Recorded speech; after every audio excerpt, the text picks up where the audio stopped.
Cabin crew, prepare for landing.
บินไทยได้นำท่านมาถึงท่าอากาศยานลอนดอนฮีทโรว์แล้วค่ะเพื่อความปลอดภัยกรุณานั่งรัดเข็มขัดอยู่กับที่จนกว่าเครื่องบินจอดเรียบร้อยและสัญญาณแจ้งรัดเข็มขัดดับเมื่อเปิดที่เก็บของเหนือศีรษะโปรดระมัดระวังสิ่งของที่อาจตกมาถูกตัวท่านหรือผู้อื่นได้กรุณาตรวจสอบเอกสารการเดินทางและสิ่งของของท่านก่อนลงจากเครื่อง การบินไทยและ Star Alliance กับตันณรงค์ศักดิ์และลูกเรือทุกคน ขอขอบพระคุณที่ท่านเลือกใช้บริการของเรา และหวังเป็นอย่างยิ่งว่าจะได้มีโอกาสต้อนรับท่านอีก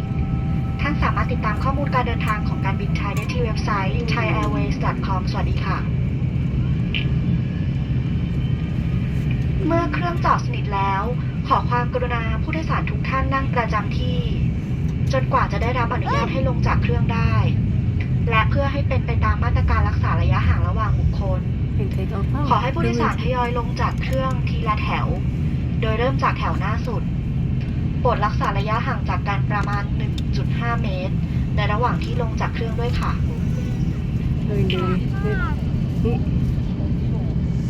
Ladies and gentlemen, we have now landed at London Heathrow Airport. For your safety, please remain seated with your seatbelt fastened until the aircraft comes to a complete stop and the fasten seatbelt sign has been turned off. Be careful when opening the overhead locker to protect yourself